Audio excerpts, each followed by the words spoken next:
Have you ever thought about doing a flange binding on your quilt top, but you really didn't want to mess with the piping and putting everything together, figuring it all out? I have a great alternative to a flange binding, a faux, F-A-U-X, fake flange binding. Here it is. I'm going to walk you through the process of adding your binding strips, how to make that full flange look, and how to end up with this really cute binding on your quilt top.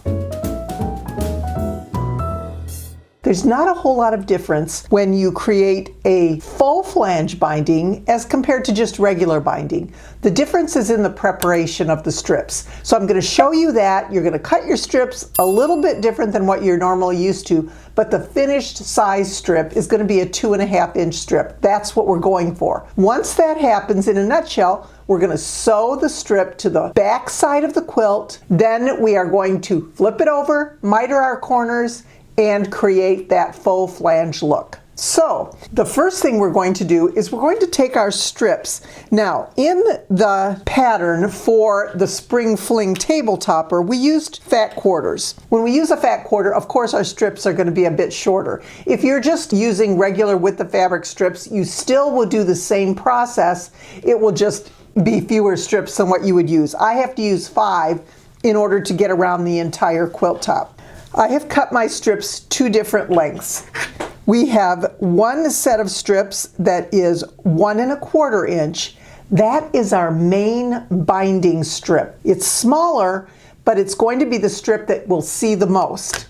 Now, our faux flange strip is actually going to be cut 1.75 inches.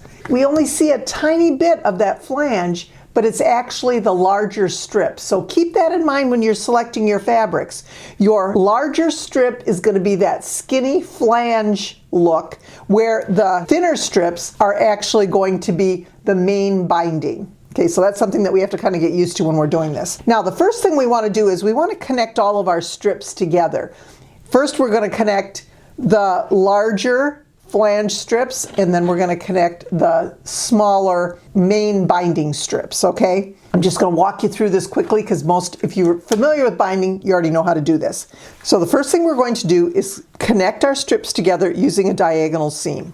I'm going to show you with this strip, our flange strip or our faux flange strip. You'll want to connect them together, right sides together, aligning this top edge. And then you can leave a little bit hanging over on the edge because that gives us a focal point for our line right here. When I have a little, it's not going to matter in the end, it's all going to be trimmed off.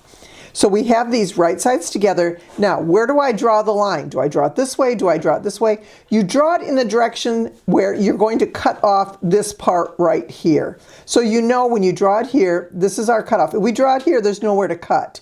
So we know we always want to draw corner to corner where this edge can be cut off and trimmed to our 1/4 inch seam. So the first thing I'm going to do, take my ruler, and I'm going to place it right here at the top point, the corner, and then right down here where those 2 pieces intersect. If you have this moved too far over, you can't see where that intersection is. So this really helps, leaving that little bit of extra there. And then I'm just going to take my regular pencil and draw a line. I like to pin mine. You can either pin them, or if you have a glue stick, you can just take your glue stick and put a little dab of glue right here on the edge. And that's going to hold it in place, and you don't need a pin. I really like doing it that way, but you know, if you're a pinner, I'm also a pinner, so I don't mind putting a pin in across this seam and then sewing it. Now you're going to take it to the sewing machine. You're going to just sew right down that line. So there I've sewn that line. Then we're going to take our ruler, we're going to place the 1/4 inch marking of our ruler on that sewing line, and we're going to trim our 1/4 inch seam. Now again, that little piece is extra there, you can just trim that off. And then what we're going to do is we are going to press this seam open. All of the connecting seams when you're doing binding, I prefer them to be pressed open just because there's a lot of bulk when we fold them together. We want to minimize the bulk as best as we can. So I'm just going to take the iron, I'm going to press that, and there we have it. So it's all sewn. It's ready to be added to our binding strip. Now remember, The thinner one is the main binding strip.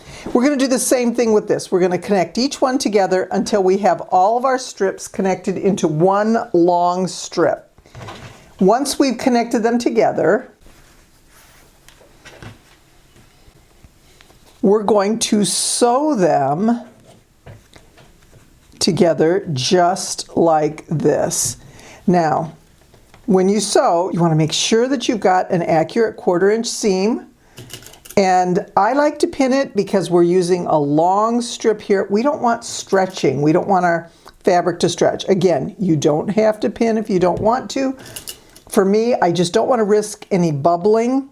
So I just go ahead. Now usually I'll pin about this much and then I'll just keep pinning as I go. So what you want to do is you're going to sew a 1/4 inch seam all the way along the edge, and then you are going to press it toward that larger binding strip. So let's go ahead and do that. So we have our 1/4 inch seam sewn right along this edge. Now this is a little trick that I learned that I find it's easier to fold my binding when I have just trimmed the seam up just a teeny bit. Now some of you will say, well, just sew a smaller seam. Well, if you do that, then you're going to have to trim the finished strip. So either way, we're doing some trimming, and I find it's easier to just trim it right now when it's laying flat. So what I do is I'm just going to lay this down like this. I'm going to place my 1/4 inch line just to the left of that sewn seam. And I'm going to trim a little tiny bit off, not even 1/8 of an inch, just the 1/16 of an inch probably, all the way down the edge of my binding. The reason is, and I'll show you, when you press, that seam allowance can get in the way. Trimming off that tiny bit will make it fold so much simpler, so much easier. So now that we've done that trimming all the way along the edge, we are going to press toward the wider strip. That's our binding strip. So we'll lay the binding strip on top, and we're going to press just like this all the way down the edge. You're not pressing it open, you're pressing it toward one side, and then we'll fold it again. So we have our larger binding strip on top. Now if you want to, use your pressing marker. That's going to give you an even flatter seam, and I like to do that. So I'll do that as I go. I just do it as I go. I'll do the pressing, and then I will do the solution again. So we want to make sure that we don't have any tucks or bubbles right in there. So we're pressing it. Press till the pressing solution is dry, and then move down the edge. Now as you can see, this is nice and flat. We'll do the whole strip that way. Then we have to strip just like you would do any binding strip. Now let's take a look at this. Our strip measures 2.5 inches. That's what we want it to be, 2.5 inches. So now we are going to fold it once again as we would any binding strip, just like this. But look at, here's the fun part. When we do that, that's where the faux flange shows up. Now this is where you can see trimming that seam really helps, because otherwise it can kind of fold over on itself underneath, and you don't want it to do that. So when you trim that off just a teeny bit, look at that beautiful edge that you've got. And then you're going to go along and you are going to do that pressing once again. Now if you want, you can put some pressing solution along the top, but you've already got some in there, so it helps. You could also spray it just to help it lay flat, but you can see this is perfect, and it is all ready then to be added just like any other binding strip to your quilt top. There's a little more work to it, obviously, but I like the way that it comes out. I like the finished product in the end. So let's go ahead now and I'll show you how to add this to your quilt top. For my quilt top, I actually have two different fabrics, similar, but this one is a slightly darker than the one that I was just showing you. And I've already rolled this into a binding strip. It's all folded in half. It's all pressed. I used a pressing solution to make sure it laid nice and flat. Now we're going to add it to the quilt top. Now since this quilt top is small, it's just a table topper, we're in a little more confined area, but it does go a little bit more quickly. We want to have plenty of room to start and stop our binding strip. So we're going to do the initial sewing on the back.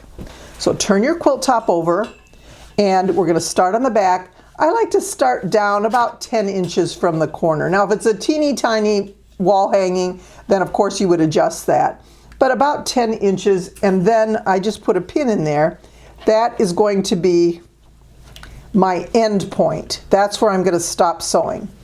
Now I need 3 inches in between my end point and where I place my strip. So my thumb is an inch, 1, 2, 3. I'll put it right here. It's only approximate, so you don't have to see. I mean, you can take your ruler and measure it, but you can see mine measures 3. Okay, so this is the open area. Then what we're going to do is we're going to take our binding strip. Now, what you want to make sure when you roll this up is that your raw edges and your raw edges are on the right, your end across the top, and you're going to put this side down. Because when we flip it over to the right side, we want this to show. So if you've rolled it up wrong, re-roll, which is what I just did. Now, we're going to take our strip and we want to start right here. We want to put the finish of our strip where this pin is. And then our starting point where we start to sew is going to be 6 inches down. So there's a lot of, it just gives me more room when I do it that way. So I'm going to start right here. I'll start sewing. This is my start point. A lot of measuring right at the beginning, 3 inches, and then 6 inches, 10 inches down from the top, and you are good to go. Now what I'm going to do is I'm going to start sewing right here. I'll do a little back stitch. You really need a walking foot. Otherwise, everything kind of gets scrunched up. So if you start and you have a walking foot, you've got your 1/4 inch marking, you are going to sew from here, little back stitch, 1/4 inch all the way down. Now, when you get down to the end, this is where you want to have a nicely mitered corner. So I want to mark the point where I stop and then sew diagonally down to the corner. I want to make sure that's a good spot. So what I'm going to do is, I've got a ruler here that has a nicely marked 1/4 inch line. I'm going to place that 1/4 inch line all the way along the edge here. That's going to give me a place to mark my line right there. So I've marked a nice dark line. Then I'm going to do the same thing on this side. As you get better at this, you'll be able to eyeball it. But, you know, sometimes you can't, and then you get a crooked point, a mitered corner. So then I mark another line this way. That cross point is where I will then sew diagonally down to where that point is right there. And you can feel it. You'll be able to tell. So this is my cross point. I'll sew down to here, pivot, and sew off the edge. Now, again, I like to pin. I don't want this getting off course as I'm getting near the end. So I'm going to put a pin right in that spot where it goes. I'm going to sew as close as I can to it before I remove it. I'll remove it and I'll sew diagonal. So let's sew to that point. So I'm going to take my pin out. That's my starting point. I'm going to do a little back stitch. And then I've got my seam guide on here, so I'm going to sew all the way down to that pivot point. Go slow when I get there because I don't want to run over my pin, but I want to make sure that I get just as close to that point as I can. Now you're not going to be able to see this on the camera, but I can tell I am in the pivot point. Lift my foot, put it back down again, and now I'm going to just sew right off the end. Cut my thread. So now you can see that I have this sewn on. This is open here. We're going to leave that pinned. So now that we've sewn that down, we need to pivot and sew the next section, the next side.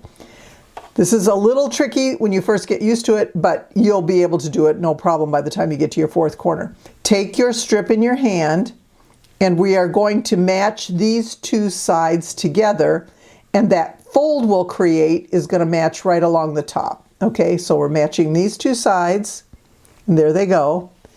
And then we want to make sure that they stay matched as we wiggle it around so that this top is flush with the raw edge. So you can see, this is what's going to make your miter look so pretty. You want all your edges to be lined up here, here, and here. And then you can use a clip. You can use whatever you want. to hold that in place as you're sewing. Now you're going to start right on the edge.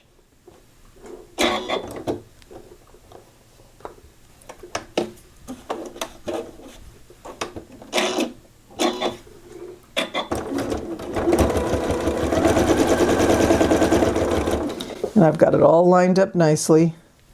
And I just keep moving my clip as I go down the edge.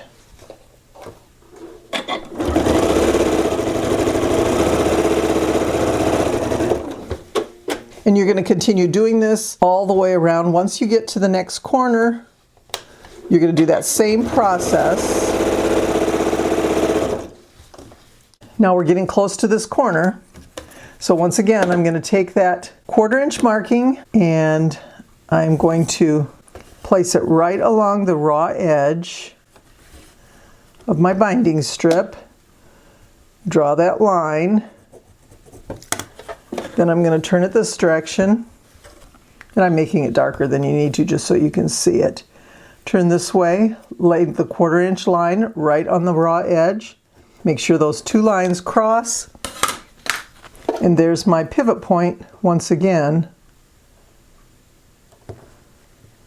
Pivot here and then sew diagonally down to this point that's hiding underneath here. So let's go ahead and go there.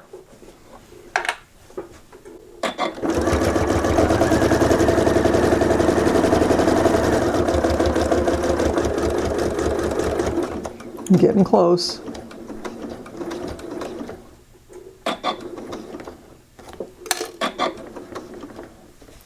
I'm gonna sew off the edge.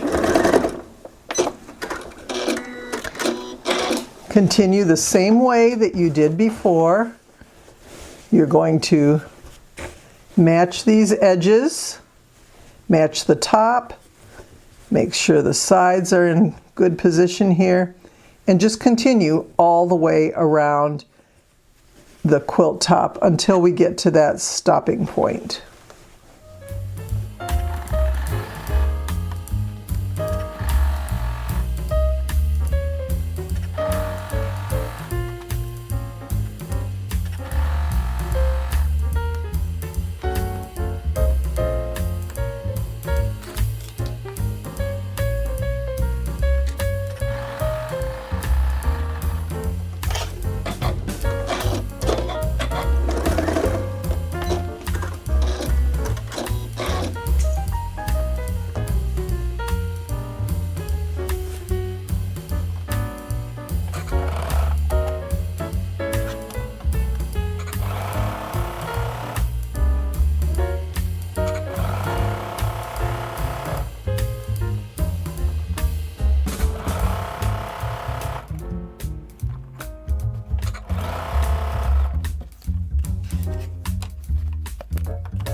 Now this is our 4th corner, so we are ready to finish.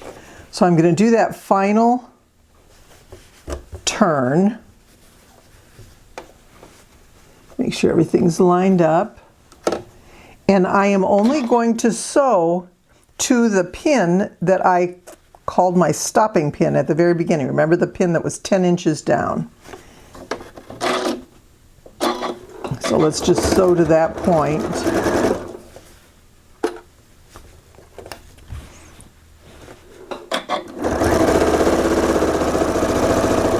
Almost there. You can see it's right here. I'll take my clip off.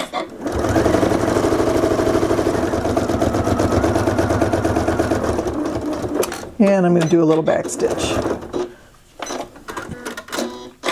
Now that we've made it this far, we need to connect these two strips. And this is the part that's a little tricky, but you're in closed quarters here, and that's what makes it a little hard. But if you do it this way, it'll work. We've got this particular piece hanging out. I'm going to trim that straight.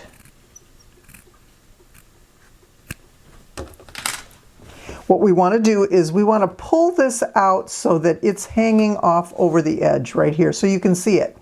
And then when I place this down, I can see where the end of my strip is. Now what I'm going to do is I'm going to take my 2.5 inch ruler, or any ruler will work. Since our strip is 2.5 inches wide, we want to mark 2.5 inches from this point that's sticking out. So there's my 2.5 inch, and I'm going to mark a line just right here. So we have our marked line here, 2.5 inches down from that little piece that's sticking out. Now what we want to do is we're going to turn this direction, and then we want to line up our side of our strip with that line. Now that's what's going to help us to sew our final seam. This part is going to be cut off, so we need to draw a line from here to here. Or you can eyeball it. Some people just eyeball it. But I'm going to put a pin in it.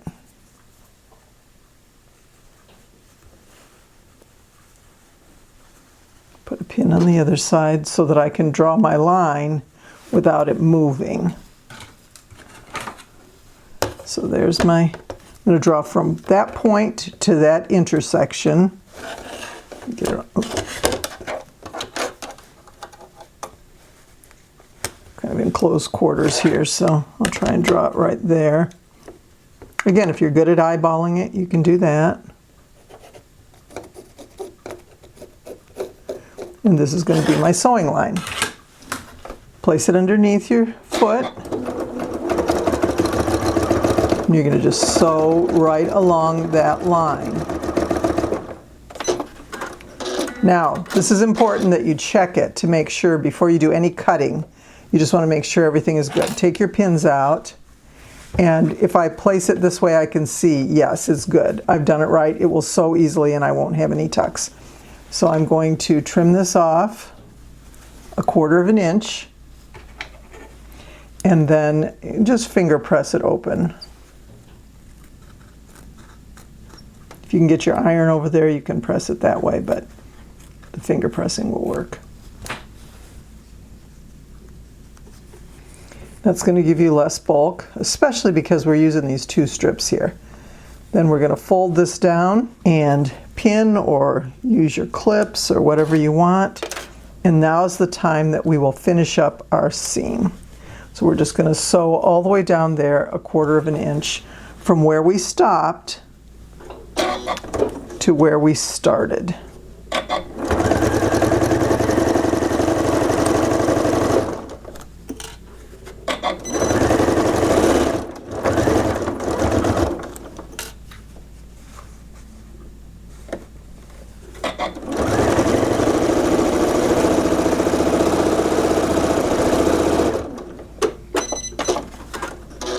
And now we have our binding all the way around our quilt top. So let's go over to the cutting table and we'll actually clip this around the edge so we're ready to finish up that top stitching. So I have my binding sewn on to the back of the quilt top, or my table topper, and now I'm going to bring it around to the front. This is totally machine stitched, but you can stitch it by hand if you prefer to do it that way. So what I'm going to do is, you can see that here's what I want. I want this flange, faux flange, to show on this side, and I am going to actually be sewing right in that ditch right there, and it will not show. What's critical is that I have this folded neatly around to the front and evenly. Now, it's a good idea to press that. So what you're going to do is press all the way around the edge before we do anything, just to make sure that we don't have any bubbles. So if you want to, you can spray that if you want, but what we're going to do is I'll take it over to the ironing board, and I am going to press all of this, except for the corners, in one direction. So let's go ahead and do that. So I have everything pressed to the binding strip. Now we're going to flip it over, and we're going to clip it to the front, or pin if you prefer that. Now, the corners will just naturally miter themselves, as you can see, which is really nice. But what we want to do is make sure that we have evenly clipped this edge. So what I like to do, just clip along the edge all the way around, and then we know that we've got a nice straight sewing line. Now, like if you like to glue baste, you can do that. That works really well. Just put a thin line of glue all the way around the edge, and then you'll put the thin line of glue and press it as you go along.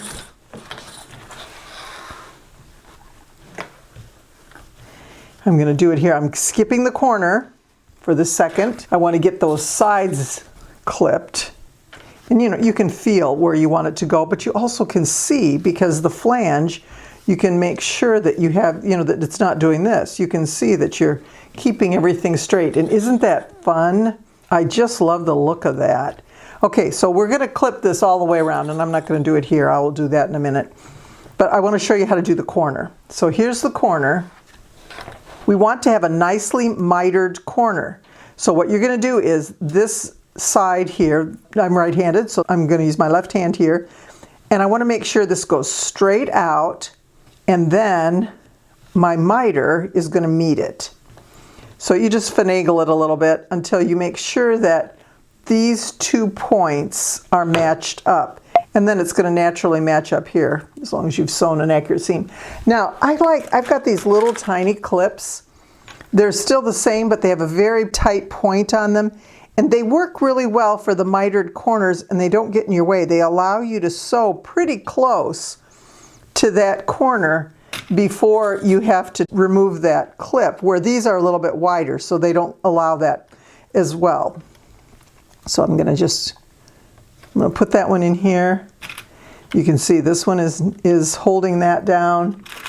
I mean, if you want to, you can put a couple of these in here, these small ones, and look they just hold that just right in place so that I can really get close to that corner, and I can make sure that those miters match up as I arrive at that point.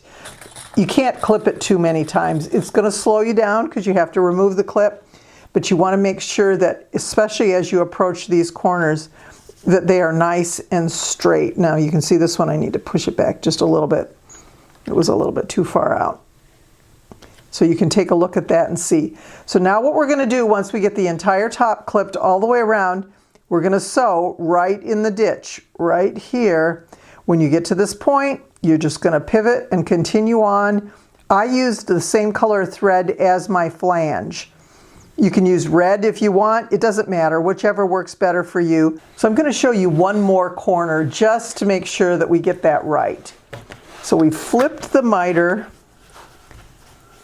this part, so that it's mitered on this side, and again, we want to make sure that we've clipped it nicely all the way around the edge. You can press it if you want. Keep going. And now that we've gotten here, we want to make sure that, see, it naturally wants to stay in this direction, just to continue on. So that's where our point is going to be. And then we're going to flip this new side up so that we can get that miter to work.